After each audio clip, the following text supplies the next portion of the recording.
চরম পরিণতির জন্য ডক্টর ইউনূসের সরকার প্রস্তুত থাকুন। চরম পরিণতি আপনারা দেখতে পাবেন। এবার ইসকনকে কাজে লাগিয়ে শান্ত বাংলাদেশকে অশান্ত করতে মরিয়া হয়ে উঠেছে শেখ হাসিনার মদতপুষ্ট শিবির, বিজিবি এবং আমাদের বাংলাদেশের সেনাবাহিনী, পুলিশ যৌথভাবে যে আক্রমণ করেছেন, এই আক্রমণ সমর্থনযোগ্য নয়। बांग्लादेश से खेल रहे चेन्नई में टिक टिक टिक टिक हमको तो बांग्लादेशों का साथ देना था, शेख हसीना का क्यों दिए। আসসালামু আলাইকুম রহমতুল্লাহি আবরাকাতুহু। সম্মানিত দর্শক, চিন্ময় কুমার প্রভুকে গ্রেপ্তার করার পরেই দেখা যায় ভারত ও বাংলাদেশের মিশ্র প্রতিক্রিয়া। এটিকে এখন রাজনৈতিক মহলে সবচেয়ে বড় চাবিকাঠি হিসেবে ব্যবহার করছেন ভারত। এবার বিজেপি নেতা ও কংগ্রেস নেতাদের দুজনের আলাদা আলাদা বক্তব্যতেই বোঝা যায় যে বাংলাদেশের ইস্যুকে কেন্দ্র করে রাজনীতি চলছে ভারতে। তবে এই রাজনীতি কতদিন করতে পারবেন তারা একটি ইস্যুকে কেন্দ্র করে?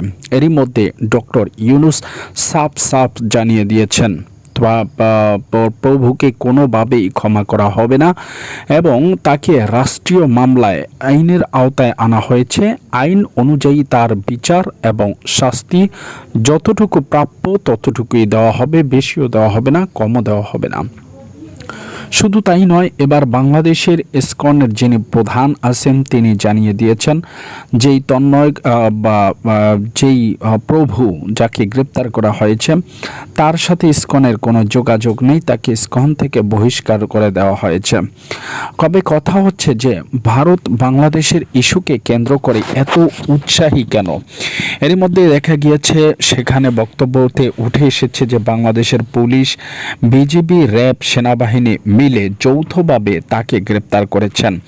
অথচ আপনারা সকলেই জানেন যে তাকে কোথায় কিভাবে গ্রেপ্তার করা হয়েছে এবং সেই গ্রেপ্তারের পরে তার আইনি কার্যক্রম কিভাবে চালানো হয়েছে, যেটি নিজেই তিনি পুলিশের কাভার ভ্যানে বসে হ্যান্ডবাইকে নিজে প্রিজন ভ্যানে বসে হ্যান্ডবাইকে নিজেই জানিয়ে দিয়েছিলেন এই প্রভু।